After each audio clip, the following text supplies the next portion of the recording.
Hello, मैं संजय कुमार, आपकी अपनी कोचिंग एटीएस में स्वागत है, अभिनंदन है। आज बच्चों हम अपने देश भारत, जिसे इंडिया भी कहते हैं, के राष्ट्रीय प्रतीक को पढ़ेंगे। ये राष्ट्रीय प्रतीक सभी बच्चों के, सभी लोगों के दिल से जुड़े हुए होते हैं कि बच्चों ये किसी राष्ट्र के प्रतीक होते हैं। चलिए आइए देखा जाए क्या है राष्ट्रीय प्रतीक। हमारे राष्ट्रीय प्रतीक क्या है? हमारे राष्ट्रीय प्रतीक, आवर नेशनल सिंबल। हमारा भारत क्या है? हमारा देश विविधताओं में एकता की भावना को समेटे हुए है। हमारे देश की एकता और भाईचारे की पहचान कुछ प्रतीक चिन्हों से होती है। ये चिन्ह राष्ट्रीय प्रतीक कहलाते हैं। हमारा भारत जो है विविधताओं की एकता से भरा हुआ है। विभिन्न संस्कृति के लोग यहाँ रहते हैं और इसकी पहचान के लिए कुछ चिन्ह बनाए गए हैं। चलिए हम पहले आते हैं। पहला क्या है? राष्ट्रीय ध्वज। राष्ट्रीय ध्वज, नेशनल फ्लैग। हमारे देश के ध्वज में 3 रंग होते हैं क्रमशः। सबसे ऊपरी रंग होता है केसरिया, उसके बीच में होता है सफ़ेद और उसके सबसे नीचे क्या होता है? हरा। 3 रंगों के कारण ही इसे क्या कहा जाता है? तिरंगा। 3 रंगों के कारण क्या कहा जाता है? तिरंगा। सबसे ऊपर का जो केसरिया होता है, सभी रंगों का एक अलग अलग संदेश देता है।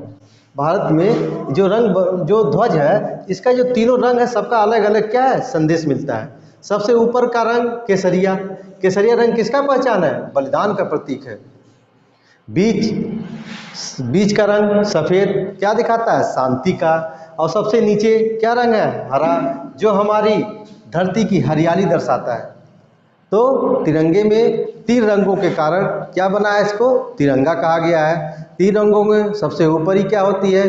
केसरिया, बीच में क्या होती है? सफ़ेद और सबसे नीचे क्या है? हरा। केसरिया रंग बलिदान को बताता है, सफ़ेद रंग शांति को बताता है और हरा किसका प्रतीक है? इस धरती की हरियाली को बताता है। ध्वज के बीच बना हुआ चक्र उन्नत की ओर अग्रसर होने का प्रतीक है। आप लोगों ने देखा होगा कि जो हमारा ध्वज है उसके बीच में एक सफ़ेद पर में गोल चक्र बना हुआ है। वो चक्र किसका पहचान बताता है? कि चक्र उन्नत की ओर अग्रसर होने का प्रतीक है। यह नीले रंग का बना होता है। जो सफ़ेद पट्टी पर गोल चक्र होता है वो किसका बना होता है? नीले रंग का बना होता है। इसमें 24 तीलियाँ होती हैं। कितना? 24 तीलियाँ होती हैं। चलिए अब दूसरा देखते हैं। दूसरा है राष्ट्रगान, नेशनल एंथम। राष्ट्रगान आप देखते हो, कोई भी पर्व आए या कोई भी ध्वजारोहण कार्यक्रम होता है, ध्वजारोहण कार्यक्रम के बाद आप देखते हैं कि राष्ट्रगान गाया जाता है। राष्ट्रगान क्या है? नेशनल एंथम, जन गण मन। किसने लिखा है? गुरुदेव रविंद्रनाथ टैगोर जी लिखा है। किसने लिखा है? जन गण मन को किसने लिखा है? गुरुदेव रविंद्रनाथ टैगोर ने लिखा है। राष्ट्रीय गीत वंदे मातरम। वंदे मातरम, इसका सेकेंड लाइन है सुजलाम सुफलाम मलयज शीतलाम। वंदे मातरम सुजलाम सुफलाम मलयज शीतलाम। किसने लिखा है? बंकिम चंद्र चटर्जी ने लिखा है। यहाँ एक चीज़ आपको ध्यान देने की जरूरत है बच्चों। एक गान है, राष्ट्रीय गान, राष्ट्रगान है, ये राष्ट्र गीत है। गान से आप लगाइएगा राष्ट्रगान जनगण मन, राष्ट्रगीत वंदे मातरम। बस इसी पर आपको ध्यान देना है। एक गान है, राष्ट्रीय गान जन गण मन और तुरंत राष्ट्रीय गीत वंदे मातरम। इसी तरह से आपको रट लेना है, इसी तरह से आपको याद रखना है। क्या नाम है? राष्ट्रीय गान जनगण मन, राष्ट्रीय गीत वंदे मातरम। अक्सर जो है आप बच्चों कंफ्यूज हो जाते हैं, सभी बच्चे करीब ये हो जाता है कि कभी राष्ट्रीय गीत पूछा जाता है तो राष्ट्रीय गान बताने लगते हैं, राष्ट्रीय गान पूछा जाता है राष्ट्रीय गीत बताने लगते हैं। इसलिए हम इस पर विशेष ध्यान दे रहे हैं आप लोग को कि राष्ट्रीय गान जनगण मन, गुरुदेव रविन्द्रनाथ टैगोर। राष्ट्रीय गीत वंदे मातरम। इसका सेकंड लाइन है सुजलाम सुफलाम मलयज शीतलाम, कौन? बंकिम चंद्र चटर्जी। ये दोनों बांग्लादेश के, पश्चिम बंगाल के रहने वाले थे। आइए अब चौथा देखते हैं हम, राष्ट्रीय पशु, नेशनल एनिमल। राष्ट्रीय पशु एनिमल, जिसे क्या कहते हैं? बाघ है। बाघ का पैंथेरा टिग्रिस इसका वैज्ञानिक नाम है। पैंथेरा टिग्रिस इसका वैज्ञानिक नाम है। और ये कहाँ मिलता है? भारत में कहाँ मिलता है? पश्चिम बंगाल में। इसीलिए इसके कहा जाता है रॉयल बंगाल टाइगर। आप देखे होंगे एक बाघ होता है, जो बाघ होता है उस पर पीले पीले रंग की धारियां बनी होती है, वही होता है। उसका वैज्ञानिक नाम पैंथेरा टाइगर टिग्रिस है। और इसका रॉयल बंगाल टाइगर कहाँ मिलेगा? पश्चिम बंगाल में मिलता है। अब आइए 5th नंबर पे देखते हैं, राष्ट्रीय पक्षी, नेशनल बर्ड। नेशनल बर्ड मोर। मोर तो आप लोगों ने गांव घर में हमेशा देखा होगा। मोर कैसा होता है? मोर की गर्दन थोड़ा लंबी होती है। जब आप बच्चों देखे हो गांव में, इसको नाचते हुए भी देखे होंगे। कितना रंग बिरंगा होता है, कितना, जब पंख फैला लेता है तो कितना रंग बिरंगा चारों ओर से बनता है मोर। तो यही मोर है। और इसका वैज्ञानिक नाम पाओ क्रिस्टेटस है। इसको बेटा, ये बच्चों, ये वैज्ञानिक नाम आपको रखने की जरूरत है। सभी लोग वैज्ञानिक नाम, पैंथेरा टिग्रिस और बाघ का है, और मोर का पाओ क्रिस्टेटस है। इसको याद रखने की जरूरत है। कभी कभी परीक्षाओं में सीधे सीधे यही वैज्ञानिक नाम पूछ दिया जाता है। कभी टेस्ट होता है, वैज्ञानिक नाम पूछ दिया जाता है कि आवर नेशनल बर्ड क्या है, तो आप पाओ क्रिस्टिस लिख दिया जाएगा, तो आप लोग वही में कंफ्यूज हो जाएंगे, मोर खोजने लगेंगे, मोर का पक्षी, तो दिक्कत हो जाएगी। अब देखिए, अगर कर दिया कि आवर नेशनल एनिमल बताइए, तो आप सीधे बताइएगा पैंथेरा टिग्रिस कहीं लिखा रहेगा। इस तरह से इस बात को आपको ध्यान रखना पड़ेगा। चलिए आते हैं राष्ट्रीय पुष्प का, नेशनल फ्लावर क्या है? नेशनल फ्लावर कमल, लोटस। क्या है फ्लावर? कमल, जिसे कहते हैं इंग्लिश में लोटस। अब देखिए लोटस क्या है? भारतीय संस्कृति की पहचान है। प्राचीन काल से ही कमल भारतीय संस्कृति का शुभ संकेत माना जाता है। जब भी आप देखते हैं कोई पर्व होता है, कोई पूजा पाठ घर में बुलाई जाती है, तो कमल को लाया जाता है। कमल को सरस्वती जी हाथ में लिए रहती, ब्रह्मा जी के प्रतीक है। ये कमल क्या है? प्राचीन काल से ही कमल भारतीय संस्कृति का शुभ प्रतीक माना जाता है। अब आइए 7th नंबर, राष्ट्रीय फल। राष्ट्रीय फल क्या होता है? National fruit. फल तो एक से सबका अलग अलग सभी फल पसंद होता है, पर सबसे फलों का राजा क्या कहलाता है? आम, मैंगो। फलों का राजा मैंगो। ठीक। अब आते हैं राष्ट्रीय वृक्ष, जिसे पेड़ कहते हैं। आवर नेशनल, अगर पूछा जाए आवर नेशनल ट्री क्या है, तो आप बताइएगा बरगद को देखें, बनियान इसे कहते हैं। इंग्लिश में क्या कहते हैं? Banyan tree. क्या कहते हैं? Banyan tree. तो ये हमारी कुछ राष्ट्रीय प्रतीक है। आज अभी और राष्ट्रीय प्रतीक देखा जाए,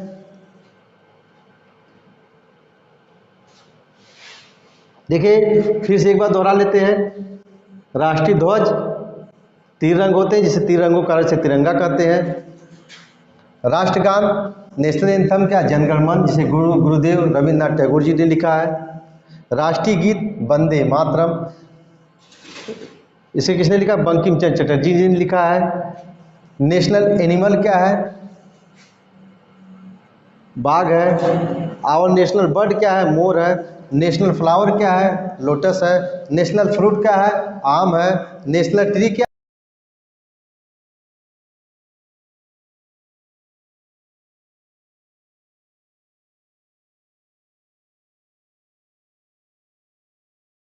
है? बनियान बरगद का है।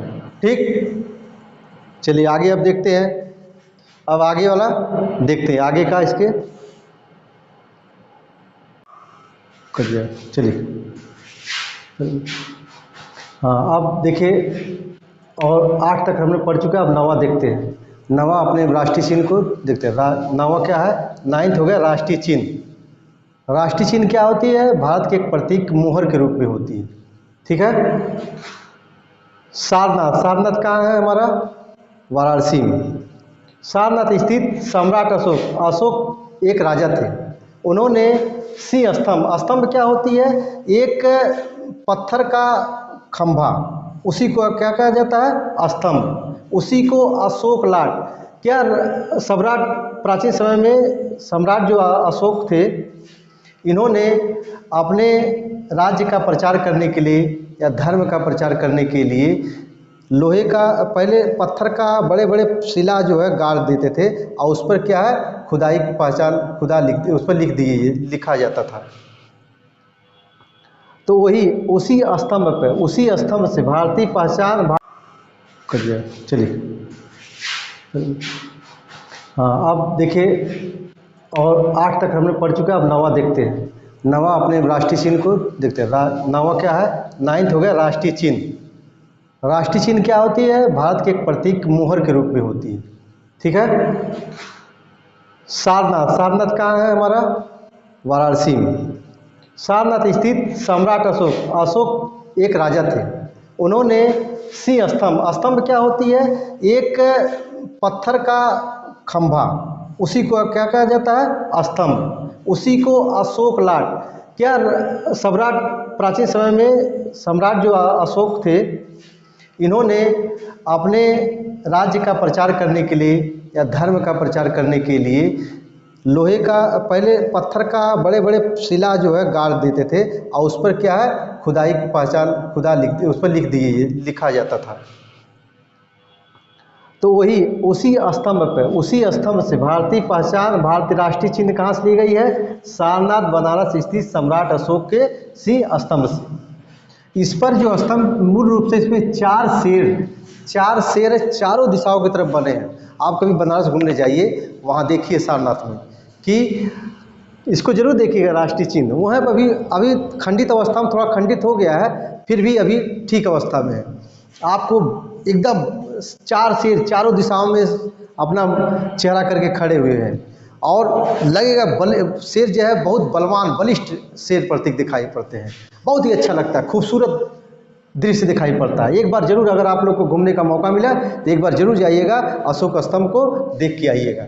तो चार शेर हैं, चारों दिशाओं में मुंह किए खड़े हैं। इसके नीचे एक पट्टी है जिसके बीच में एक चक्र है। चक्र के अगल बगल 2 बाएं साइड में, 2 दाहिने साइड में हाथी, घोड़ा, सांड और एक सिंह का, क्या है? सांड मतलब बैल।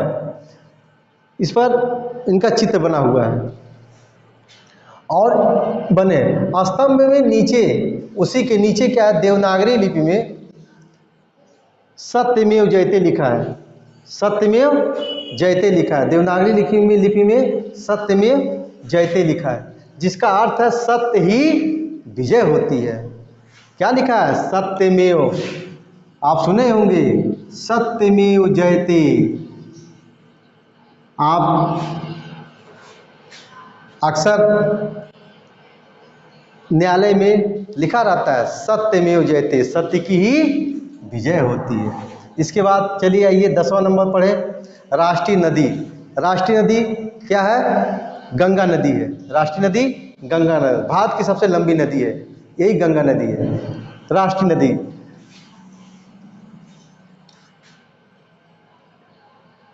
गंगा नदी कहाँ से निकलती है? हिमालय पर्वत के गंगोत्री से निकलती है और कहाँ जाती है?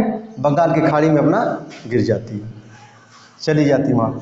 फिर राष्ट्रीय जलीय जीव, जलीय जीव का है पानी में रहने वाले डॉल्फिन। डॉल्फिन आप लोग देखा होगा, अक्सर जो है डॉल्फिन होता है। फिर राष्ट्रीय खेल क्या है? राष्ट्रीय खेल क्या है? राष्ट्रीय खेल आप समझ रहे हो, राष्ट्रीय खेल क्रिकेट है? नहीं, क्रिकेट नहीं है।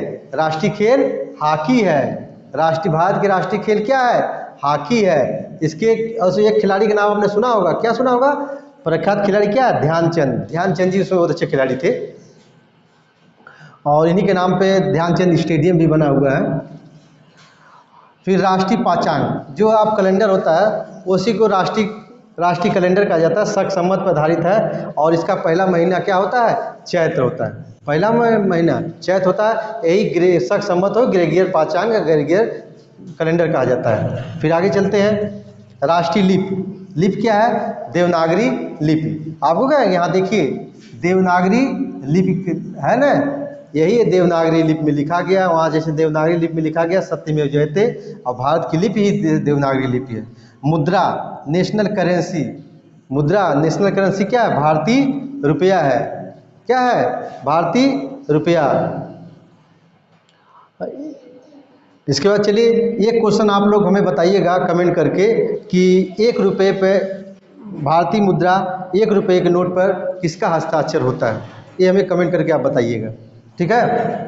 या अपने अगले वीडियो में हम खुद भी बताएंगे कि भारतीय करेंसी को 1 रुपये के नोट पर किसने हस्ताक्षर करते हैं। फिर आते हैं राष्ट्रीय सब्जी। सब्जी तो रोज़ डेली खाते होंगे, सब्जी रोज़ डेली खाते होंगे, और सब्जी क्या है? सब्जी से क्या शरीर को अच्छी, शरीर को हेल्थ क्या है? सुधार होता है। हरी हरी सब्जियां खाने से हेल्थ में हमारे ग्रो होता है। क्या है? पम्पकिन, जिसे कहते हैं कद्दू, ठीक। चलिए फिर एक बार दोहराते हैं, राष्ट्रीय चिन्ह कहाँ से लिया गया है? सारनाथ अशोक स्तंभ से लिया गया है। सारनाथ कहाँ है? बनारस में। बनारस जिसको कहा गया आजकल काशी कहा गया है, यहाँ से लिया गया। इस पर 4 शेर बने हुए, चारों दिशाओं के प्रतीक, चारों दिशाओं की तरफ है। दिशाएं कितना होती है? दिशाएं 4 होती है, चारों दिशाओं की तरफ बने हुए हैं। और फिर नीचे उस पर एक पट्टी, सफ़ेद पट्टी है, पट्टी पे आप क्या लगा? चक्र बना है, चक्र, चक्र पे अगल बगल क्या है? 4 अपने एनिमल का चित्र बने हुए हैं। फिर उस पर नीचे लिखा, सबसे नीचे लिखा है कि देवनागरी लिपि। देवनागरी लिपि में क्या लिखा है? सत्यमेव जयते, सत्यमेव जयते, सत्य की ही विजय होती है। ये बच्चों, सत्य की ही विजय होती है हमेशा। राष्ट्रीय नदी गंगा नदी, सबसे भारत की सबसे लंबी नदी, अच्छी जानते हैं। राष्ट्रीय जलीय जीव डॉल्फिन। राष्ट्रीय खेल हॉकी। चलिए कमेंट करके बताइएगा कि आपको कौन सा खेल पसंद है और कौन खेल खेलना पसंद करते हैं आप हमें, ठीक। राष्ट्रीय खेल हॉकी। राष्ट्रीय पाचांग जनवरी फरवरी नहीं है, ध्यान में, इस पर जनवरी फरवरी अंग्रेजी में है, ठीक। राष्ट्रीय पाचांग हमारा जो हिंदी है वो राष्ट्रीय कैलेंडर शक संवत पे आधारित होता है, और जनवरी से नहीं शुरू होता है, उसमें क्या है? चैत्र से शुरू होता है, ठीक। राष्ट्रीय लिपि क्या है? देवनागरी लिपि। राष्ट्रीय मुद्रा क्या है? भारतीय रुपया, जिसका प्रतीक चिन्ह आप देखे होंगे, इससे बना के कटा गया है, ठीक। राष्ट्रीय सब्जी नेशनल वेजिटेबल क्या है? पम्पकिन है, ठीक। यही हमारा आज का वीडियो भारत के राष्ट्रीय चिन्ह पर आधारित है। बच्चों इसको बार बार रटिएगा, बार बार रटिएगा, और रटने के बाद अपने अगल बगल से भी जानकारी लेने की कोशिश करिएगा।